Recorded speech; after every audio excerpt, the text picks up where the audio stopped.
dejamos a los Tenochcas y los Tlatelolcas acorralados, acosados por todas las tribus que ya mencioné y que según mis datos, creo que confiables, los he checado, contrastado y enfrentado, son 624,000 nativos más casi 2,000 españoles.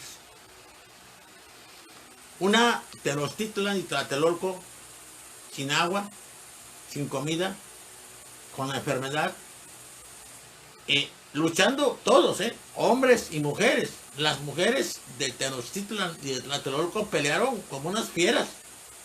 Igual, nadie se rinde, nadie. O tu muerte o mi muerte era el lema que gritaban en ese momento. Volvió a mandar, ya había vuelto a mandar Cuauhtémoc, siguiendo el ejemplo de Cuitláhuac, propuestas de alianzas a varias tribus. Lo escuchó el calzóncin de los purépechas, de los que llamamos por error tarascos, porque tarascos quiere decir algo así como suegros o cuñados. No les digo porque había esa confusión. Y que hubiera sido muy importante. Tzintzuntzan era un poder brutal. De hecho, era el único grupo que había vencido a los aztecas cuando Axayacatl, ya les platiqué, habían perdido con Ahuizot. Ahuizot, donde se paró, desbarató a todo el mundo. Nunca perdió una sola batalla, jamás. Ahuizot es una variante aquí precolombina de Gengis Khan. Que en 35 batallas Gengis Khan no perdió una sola nunca perdió. Nomás la que perdió fue con la muerte, que le ganó. Volviendo a Tenochtitlan, Cuauhtémoc manda embajadas, manda ayuda, ofrece, nada. No le cree. Y se le ocurre algo genial. Algo genial. Echa a andar un rumor de que su padre Ahuizot, el perro de aguas, el invicto, el demonio más grande, dirá Bartolomé, dirá la historia de Bernardino de Sahagún, dirá todos los autores cronistas, el demonio más grande de América, Ahuizot, que ha resucitado. Y ha resucitado para pelear por su pueblo y para salvarlo. Y sacan la armadura, el peto, los guantes, todo lo que se ponía Ahuizot, y se lo ponen a un guerrero que es todo un hombre sencillo, Tlapaltecatlopotzin. Fíjense bien, Tlapaltecatlopotzin, o si quieren mejor, Opochin, como ustedes quieran. A este guerrero que le dan un arma especial, el arma de armas de los mexicas, el arma de Mesoamérica, y con ella empieza a pelear y se suelta el rumor. Todos los mexicas, todos los tlatelolcas se sienten felices. El campeón, el invicto, ha resucitado para salvar a su pueblo. Cortés, muy ahí pegado con Sandoval, con Gonzalo de Sandoval, advierte de repente que la gente que va hacia adelante de repente se detiene y echa a correr hacia atrás. Todos, tlaxcaltecas, tlahuicas, texcocanos, huyen de una forma desaforada. Corren porque no pueden volar. Y les preguntan, ¿por qué corren? Es que resucitó el diablo mayor, el demonio más grande de estas tierras. Nunca ha habido jamás en la tierra un hombre tan feroz como él. Y les dicen, está Ahuizot, ahí está. el joven al que le pusieron Tlapaltecapochin, o Opochin, como quieran llamarlo, tiene un físico tan parecido a él que la armadura de Aguistol le cayó, pero sí como la hubiera hecho para él. Y sí es muy bueno para pelear, está haciendo una matazón tremenda de los pocos que se quedan. A los que acorrala, los mata sin piedad. Y le dicen a Cortés y a Sandoval, ese estaba llena la cara y todo de sangre cuando estaba peleando. Era una cosa brutal, él. Y eso infundía un odio desesperado, brutal en toda su gente. Y sí, está logrando un impacto tremendo en la gente que estaba hace poco agobiada, acorralada, apesadumbrada, precisamente por eso. Pero, mala suerte. Los españoles tenían en su historia un personaje al que le había pasado algo similar, algo parecido. Rodrigo Díaz de Vivar, el Cid Campeador. Una de las encarnaciones de la hidalguía española. Ya hablaré de él.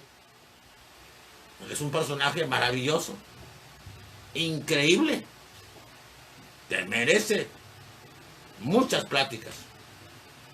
Rodrigo Díaz de Vivar, hijo de Diego Laínez, nieto de Laín Calvo, casado con Jimena, con las dos hijas, doña Elvira y doña Sol.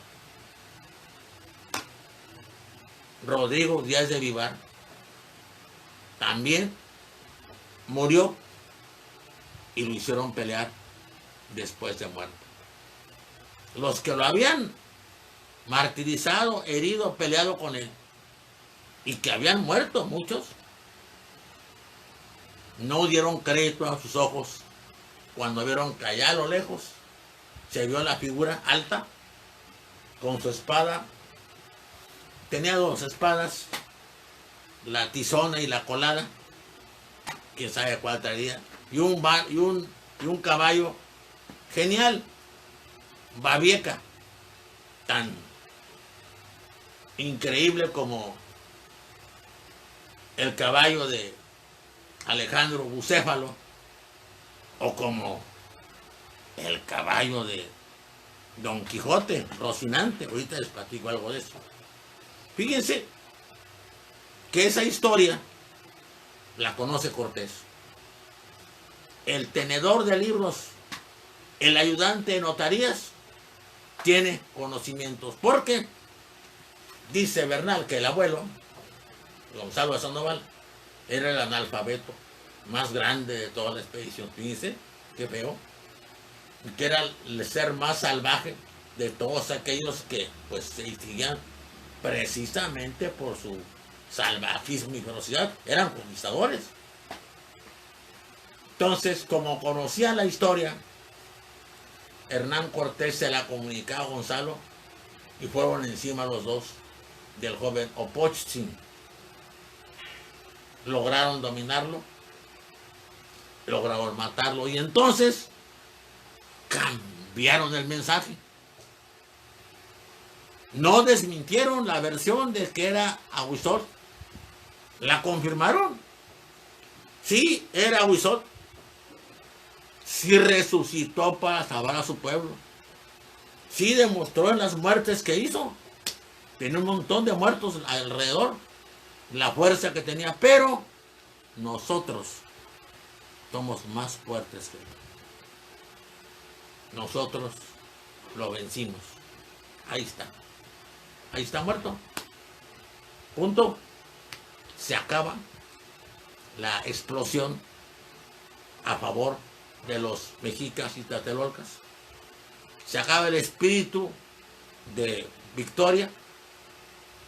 Caen en una profunda depresión y los que huían vuelven de nuevo confiados en que ya ese ser que ellos creían resucitado ya no está más para hacerles daño. Hay una cuestión que quiero tocar que es muy importante. Se ha hecho siempre, en Europa lo dicen, sobre todo los alemanes, yo no soy anti-alemán, no me encantan. El pueblo, ellas más que ellos, obviamente. Pero Hegel, Fichte, Herder, Savigny, Jering, por decir unos, siempre han dicho que Europa termina en los Pirineos. Y que después está algo. Sí, mencionan a Portugal, pero sobre todo se ensañan con España. Porque España se mezcló. Su raza no es pura. Los arios se mezclaron con todos. En España el lema es lo cortés no quita lo caliente. Y sí, Cortés fue muy mujeriego. Tiene un montón de hijos con 6 mujeres. Si supieran las que tuvo Moctezuma, imagínense nada más. Tenían que alimentarlo especialmente para que pudiera cumplirles, porque eran muchas. Entonces, que los españoles no traían mujeres. Fíjense que no, sí traían. Muchas mujeres españolas. Fue aumentando la cifra. Pero vinieron siempre. No tengo datos de que hayan venido con Colón. Creo que no. En ninguno de los otros viajes. No creo que hayan venido ni con Francisco Hernández de Córdoba, ni con Juan de Grijalva. Pero con Cortés sí vinieron. Sus nombres: María Estrada, Beatriz Palacios, Juana Martín, Isabel Rodríguez y una muy destacada, Beatriz Bermúdez. Todas son guerreras. Todas son muy buenas combatientes. Todas son luchadoras. Todas tienen una elevada idea de sí mismas.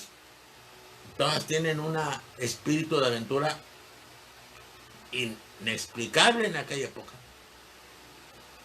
Cuidado con reducirlas a la aventura o a la lujuria, porque eso no es la motivación de su viaje.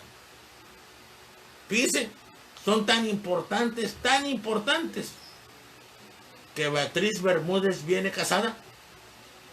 El marido viene con ella. Fíjense, el marido se llama Olmos. Pero no sabemos más de él. No tenemos el nombre completo de él. Lo oscureció doña Beatriz.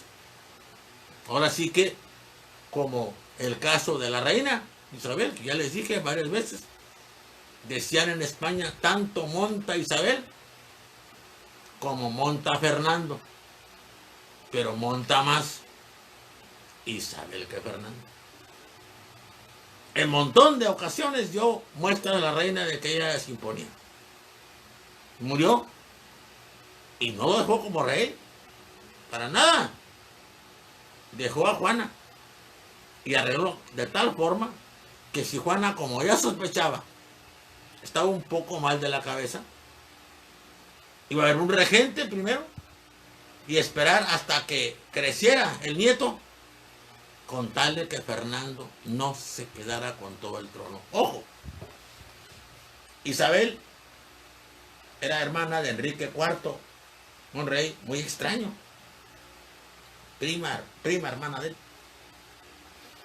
Este rey, lo acostumbre, se casó. La esposa pasó el tiempo, no había hijos.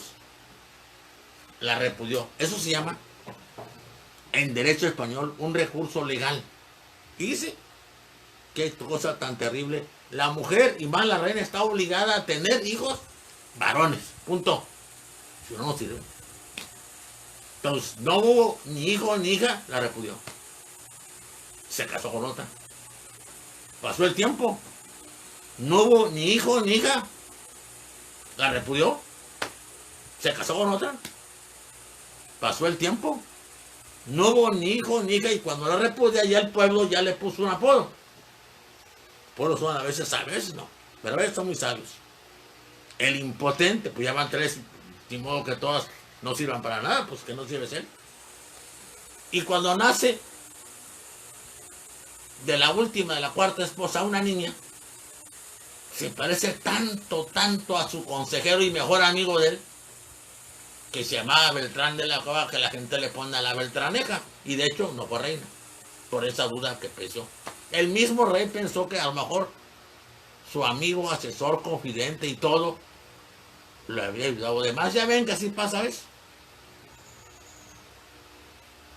Así que cuando nominó a Isabel, a su prima, como posible reina, le dijo: no quiero que hagas compromisos con nadie, hombre. Antes dime, por favor, a mí para ver si lo autorizo.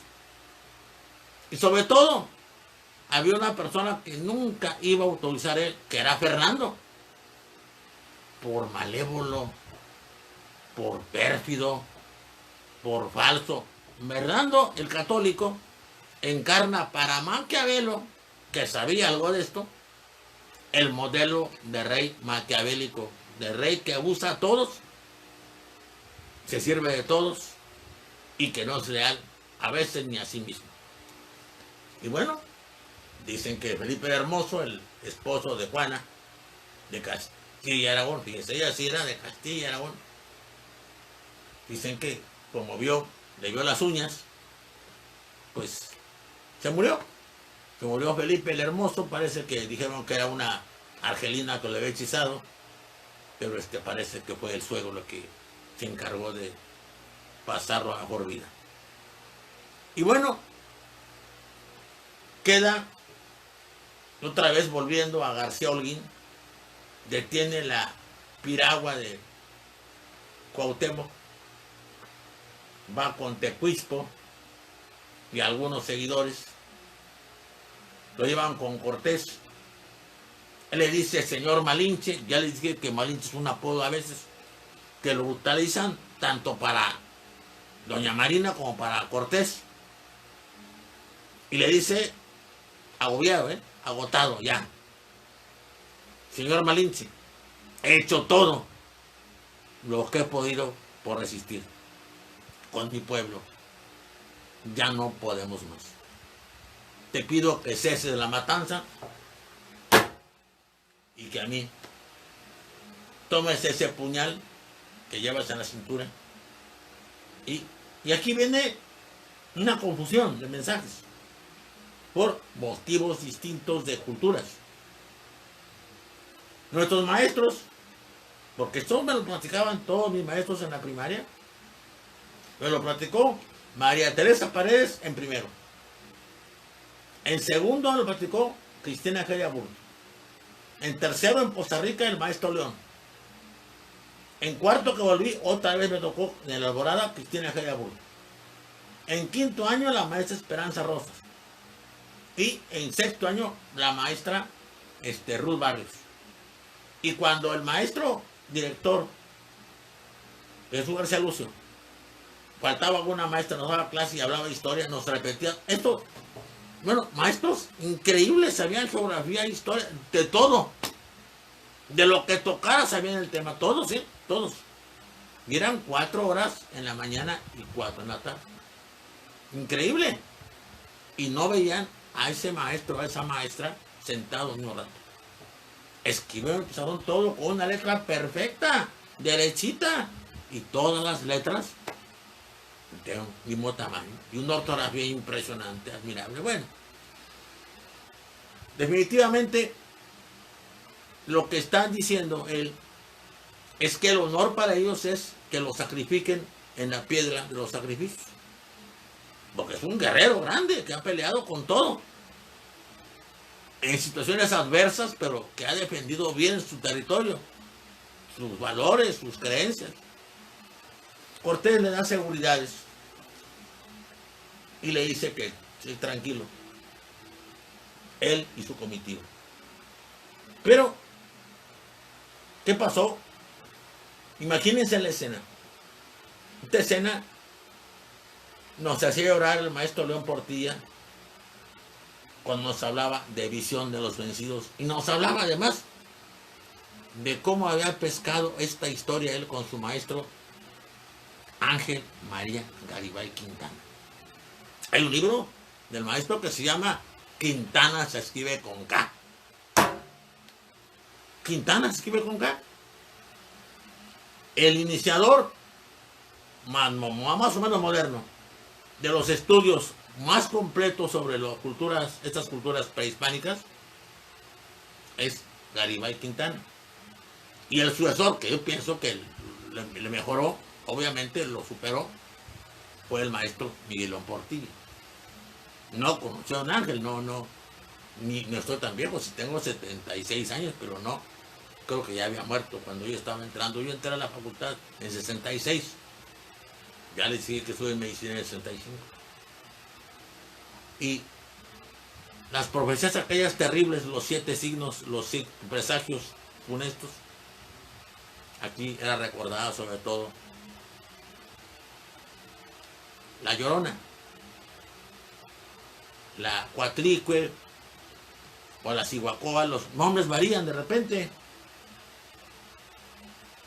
Acuérdense que también Cihuacoa es el nombre de una categoría política. Un consejero el segundo, después es Tlatuani. Ahí dice, todo era cuerpos, sangre, sesos derramados en las piedras, en las paredes. Todo era dolor, todo era llanto. El pueblo tuvo que recoger a sus muertos enfermos, tuvo que destruir lo que quedaba de la ciudad después. Esto fue un impacto brutal, terrible para ellos.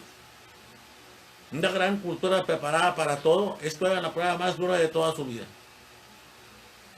Tenían que recoger a sus muertos,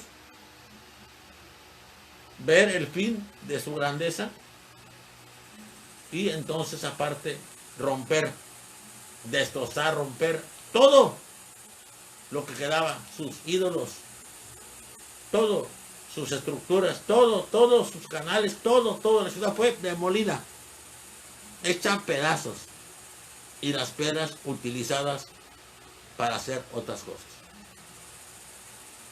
Le habían sugerido a Cortés hacer la nueva capital en Coyoacán porque había menos el hedor de muerte, pero lo hizo así porque era otra señal política, era añadir al aplastamiento físico el aplastamiento psicológico y total, era acabar brutalmente con ellos y con todo lo que tenían todavía, si es que tenían algo de recuerdo.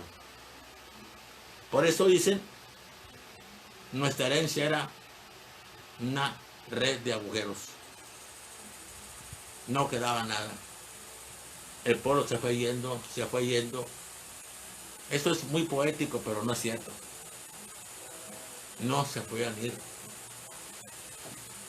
Los tlahuicas, los texcocanos y los tlaxcaltecas los masacraban a los sobrevivientes. Los hacían nada. No por traición a la patria, ya expliqué que no hay concepción política de Estado nacional, sino también por venganza terrible pero explicable. Los habían tratado muy mal a ellos. Ellos tenían mucho resentimiento. Los otros pueblos, los cholultecas, los huecozincas, estos ayudaron a levantar cosas. Hasta se solidarizaron con los aztecas. Pero los tlaxcaltecas sobre todo fueron implacables. Tenían muchas deudas con ellos. Muchas cosas que hacer. En esa época resulta que se hace el reparto del botín. ¿Cuánto creen que le toca a cada español victorioso? ¿Te van a sobrar? 100 pesos. 100 pesos, claro que de ahora, pero 100 pesos. Imagínense, pues no es nada. Entonces se molestan y entonces se inventa la leyenda del tesoro escondido de Moctezuma, que nada más Cuauhtémoc sabe dónde está. ¿Cómo podría saberlo si Moctezuma o es muerto por los españoles, todavía preso en el palacio de Axayacal con ellos, y él está acá asistiendo a Cuauhtémoc, que se está muriendo, y preparándose para ser nominado Tlatoani en pleno periodo funesto? No tiene sentido. Sin embargo, Julián de Alderete le quema los pies y lo deja inválido.